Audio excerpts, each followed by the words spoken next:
Доброго ранку. Програма «Саба» на телеканалі АТR. Говоримо про найцікавіші і найактуальніші події в Україні і світі. І розпочнемо з новини. Колишній депутат Державної думи Російської Федерації розповів, коли саме Володимир Путін дав пряму вказівку анексувати Крим. Именно на этом совещании Путиным был поставлен вопрос об аннексии Крыма. При этом то, что мне, соответственно, пересказывал мой собеседник, что большинство на этом совещании было против того, чтобы аннексировать Крым непосредственно. Высказывалась точка зрения, что есть опробированный уже сценарий аналогичный Южной Осетии. Тем не менее, Путин сказал, что то есть, эти вопросы требуется решить, и что это вот ваша работа, то есть каким образом решить, настоял на решении про непосредственную аннексию полуострова. Соответственно, 23 февраля 2014 года процедура была запущена по аннексии. Ну и дальше уже в конце февраля, последние дни, по-моему, 27-го, появились первые вооруженные люди, представители российской армии. Поручение было двум людям непосредственно. Это министру обороны Шойгу, который, соответственно, должен был обеспечить войсковую часть операции, и Владиславу Суркову, в тот момент времени он был советником президента. Зокрема, російський опозиціонер Ілля Пономарьов розповів про схеми підкупу Віктора Януковича та його оточення з боку російської влади. Скажите, пожалуйста, во время досудебного расследования, во время вашего допроса вы сказали, деньги были получены Януковичем, по моим сведениям, $1 миллиард. Вы подтверждаете ваши показания, данные во время досудебного расследования? Если да, то что именно за деньги и за что? Я не просто подтверждаю, я как раз утверждаю, что это был именно что подкуп, абсолютно впрямую. И мне говорили мои знакомые, работающие в органах правительства Российской Федерации, конкретно на вице-премьера Игоря Шувалова, что в этом была поставлена задача, что была задача поставлена финансово заинтересовать представителей семьи Януковича. Цю тему обговорюємо з політичним експертом Олександром Солонтаєм. Доброго ранку, Олександре. Доброго ранку, вітаю. Звинувачення задоволено свідченнями Іллі Пономарьова. Як ви розцінюєте ці свідчення? Дивіться, це дуже цікаво, в якому плані ситуація. Виходить, що Пономарьов вводить в публічний судовий процес, в кримінальні справи, взагалі весь процес окупації Криму, іншу версію того, що відбулося. До цього часу домінувала версія про те, що Путін, Кремль, Москва давно готували окупацію Крима. Ця версія була, в якому плані? Вона реалістична була з точки зору підтверджень, дуже багатьох, до речі. Військової присутності, відмови вивести Чорноморський флот, згадайте Харківські угоди, величезного такого впливу російського міра, роботи російських організацій на території Криму, ціленаправленої, фінансової, великої кількості роздачі паспортів громадянства Росії, яке тривало досить великий час в Криму і Севастополі. Тобто воно з одного боку вкладається в цю концепцію, але з іншого боку воно не дружить між собою з іншою концепцією. Навіщо окуповувати Крим, коли ти контролюєш всю країну? Навіщо окуповувати якийсь її кусочок, тим більше найбільш проросійський, а Крим, попри те, що особливо Севастополь, він був найбільш проросійський, в ядерний електорат був. З точки зору Януковича, коли це допомагає контролювати самого Януковича, який таким чином контролює навіть ті регіони, які проросійськими не являються. Тобто це змінити баланс всередині України. Тому зрозуміло, що версія, яку зараз висуває Пономарьов, коли він каже про те, що рішення окупувати не тільки Севастополь, але й Крим повністю прийшло емоційно, після того, як Путін був вражений подіями на Майдані, який Путін не вірить в український народ. Він подумав про те, що все, що відбувається на Майдані, це інспірація міжнародного світового співтовариства, і Путін вирішив за допомогою цього хоч щось залишити у своїй сфері впливу. Це там Крим, Одеса, Новоросія, Донбас, Харків. Тобто хоча б цей пояс напасти, залишити і інспірувати спочатку. Спочатку він протести, каже Пономарьов, хотів допомогти вплинути на результат виборів, показати антимайдан, а потім поїхало, і Путін увлек увлекся і рішив, що він хоче повністю окупувати Крим. От, власне, цей момент Пономарьова що робить? Він насправді не знімає ніяк відповідальності з Януковича, тому звинувачення задоволено.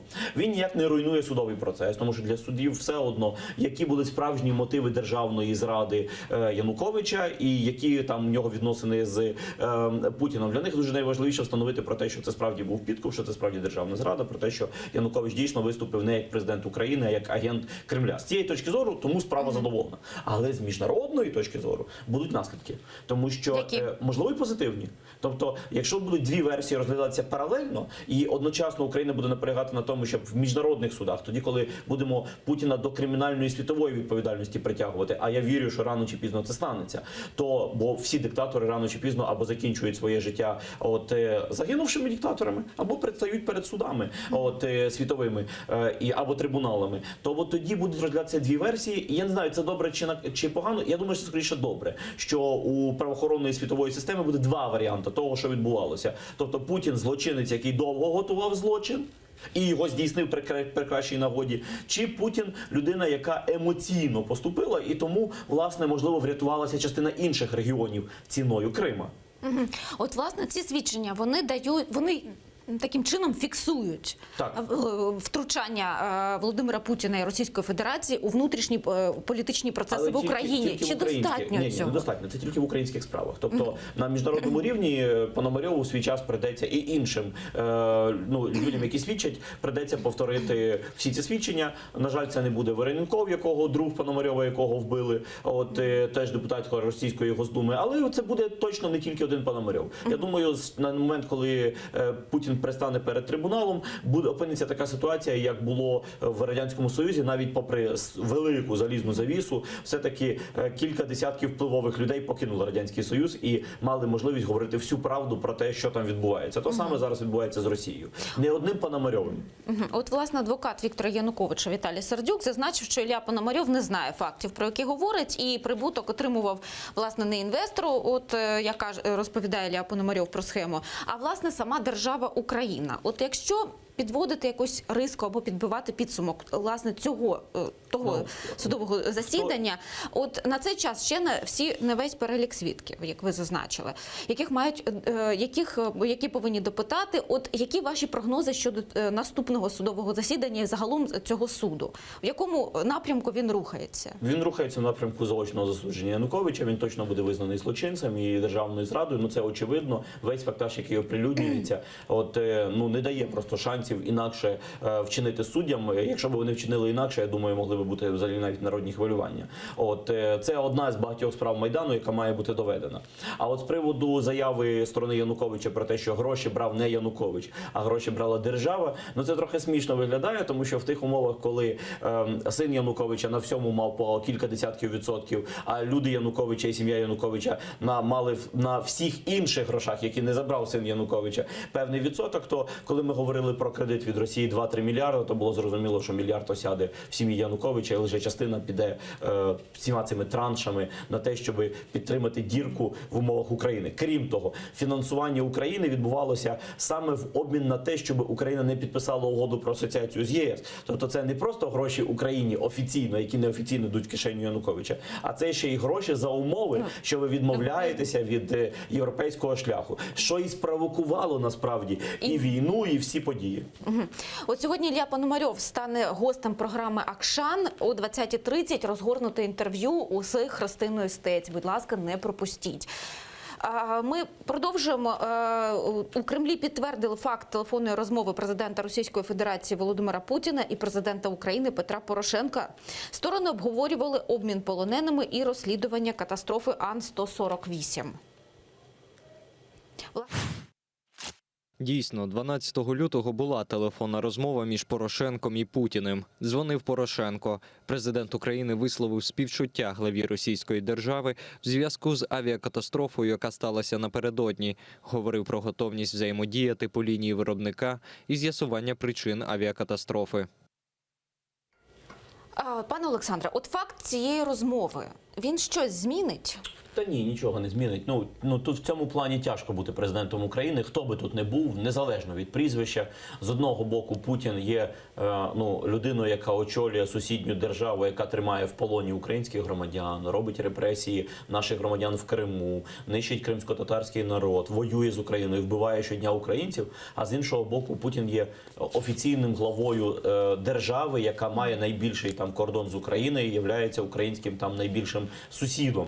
І тут одночасно Порошенку чи будь-якому, хто буде на його місці, бо там через рік буде мати іншого президента, вже не має значення. Дуже важко в цьому плані. Виходить, що ти одночасно якби і президент, і маєш виконувати репрезентативні функції, і навіть до цього часу там не розірвані в нас там угоди про співпрацю.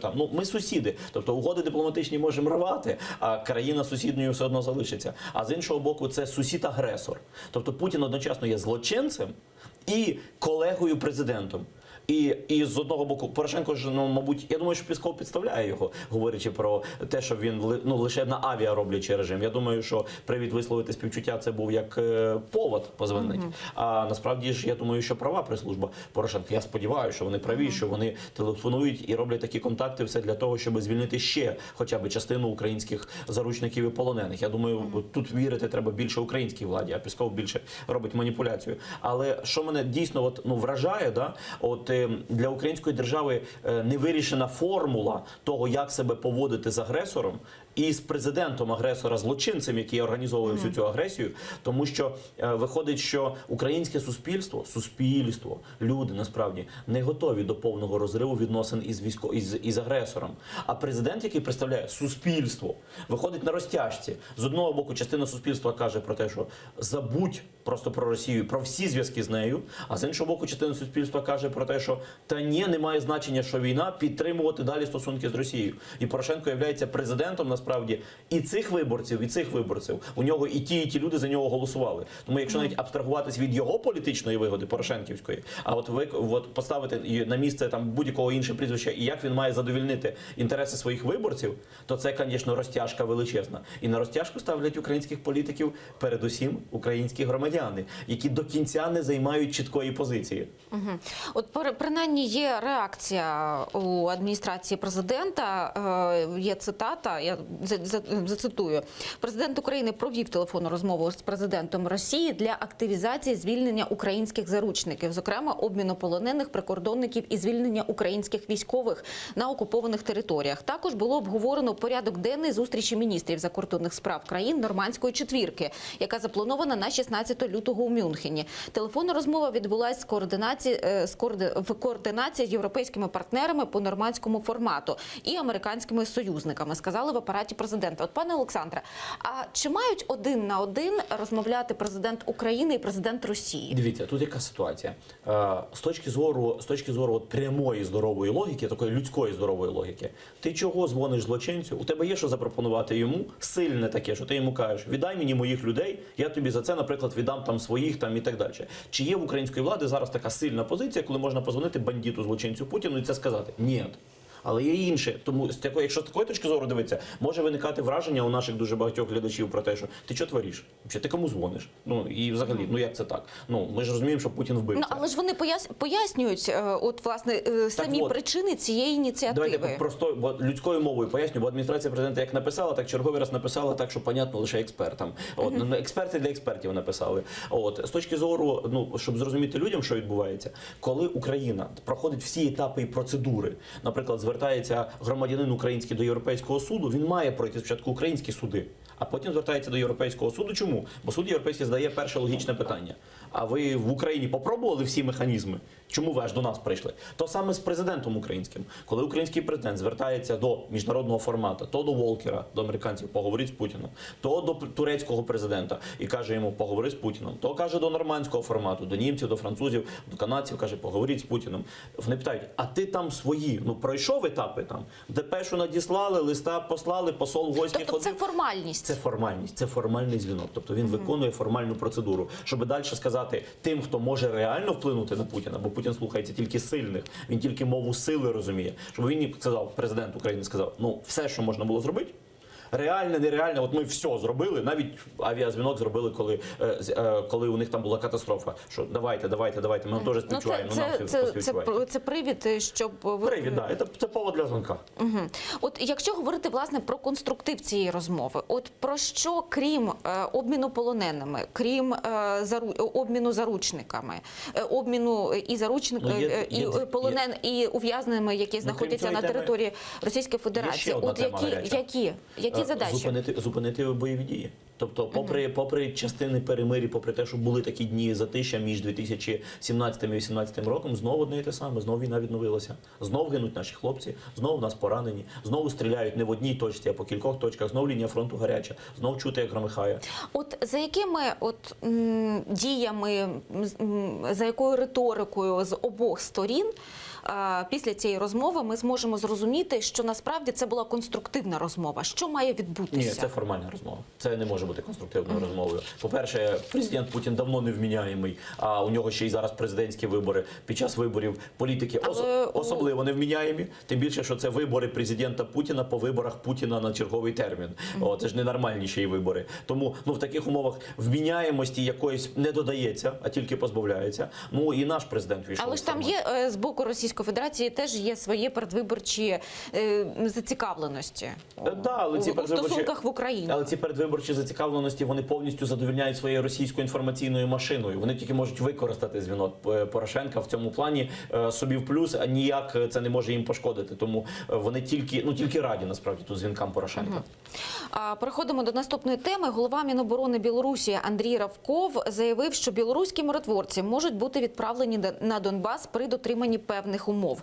Ми маємо миротворчу роту, чисельність штату 100 чоловік. 50 постійні, 50 змінні, сказав Равков. Відповідаючи на питання про те, чи може Білорусь відправити миротворців на Донбас, за його словами, ця рота вивчає англійську мову, досвід інших країн і наразі може виконати завдання в будь-якій точці світу. Але рішення має ухвалювати Рада безпеки ООН. Країна, до якої везуть цю роту, і країна, яка її відправляє. У нас ще рішення має ухвалювати президент. От раніше в МЗС Білорусі заявляли, що готові відправити своїх миротворців на Донбас для врегулювання ситуації в регіоні. У Мінську також рекомендують підключити до мирних переговорів США. От про що може свідчити ця ініціатива Білорусі? Я 13 років не в'їзний в Білорусь. 13 років я не був в Білорусі. Як ви думаєте, чому я не в'їзний? Чому? Тому що Білорусь знаходиться під контролем Російської Федерації та ще й посиленому особистому контролі Лукашенка, який запровадив ще більший контроль, який він узгоджує з Путіном. Потрібен Україні такий союзник? Звичайно, що він не є союзником. От згадаємо там навчання Захід-2017. Це не союзництво, це абсурд. Білорусь не може бути українським союзником. Білорусь перебуває повністю в орбіті впливу Російської Федерації. Яким чином тоді, можливо, це якесь намагання будь-який українець, на... який перетинав кордон з Росією чи з Білоруссю, колись бачив анкетку, яку ти перетинаючи російський кордон. В цій анкетці написано «Союзне государство Росії і Білорусі».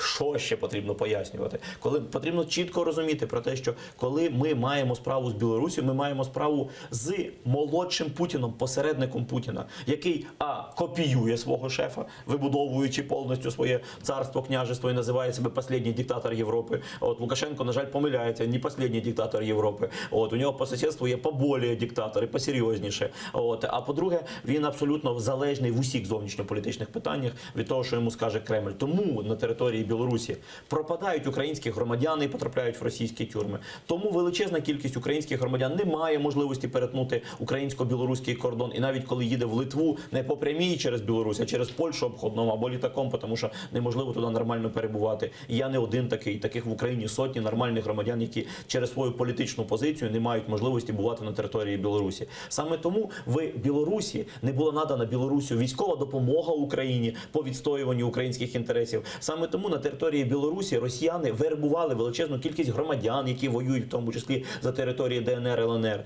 Для Блізіра Лукашенко одного потягав по кримінальних справах, а величезна кількість інших громадян так само далі продовжують в лавах ДНР, ЛНР. Саме тому КГБ Білорусі повністю працює як філія, як ФСБ російське, як колись наше СБУ було ФСБУ, Федеральна служба безпеки України. України ми переживали ці часи і ще до сих пір не відхаркали ці проблеми в нашій службі безпеці. Перепрошую за таке гостре слово. Тому насправді, коли ми там мінський формат чуємо, мінська площадка, ми повинні розуміти, це лайтовий варіант московської площадки, щоб де юре це була не Москва, а де-факто політично повністю все знаходилося під контролем ФСБ. Які тоді перспективи цієї місії? Жодної. З білоруських миротворців нам там так само не треба, як і російських миротворців. Бо це то саме. Це під видом білоруських шоломів можуть бути ті самі російські громадяни, які перед цим могли бути взагалі учасниками бойових дій проти України. Миротворці називаються. Все ж таки, якщо ситуація з цими миротворцями, білоруськими миротворцями буде Україні нав'язана, як дуже багато... Ні, не буде. Дивіться, Україні нав'язується взагалі формат миротворців на лінії фронту між Росією та Україною, з чим Україна не погоджується, і всі наші міжнародні партнери з цим теж не погоджуються, тому що це просто легалізація російської окупації. Якщо буде миротворча лінія між Україною, українським кордоном і російським кордоном, то насправді не так гостро стоятиме питання білоруська рота чи не білоруська рота в складі миротворців. Там найголовніше, що ми отримаємо, питання найголовніше не чия місія миротворча. Головне питання, де лінія миротворча проходить. Якщо лінія миротворча, на якій лінії розмежування має тоді, якщо гіпотетично? По кордону між Україною та Росією, по тому старому кордону, який був до початку не по бойовому кордону, а по де-юре кордону. І оце найголовніше дає можливість доступу українцям до кордону.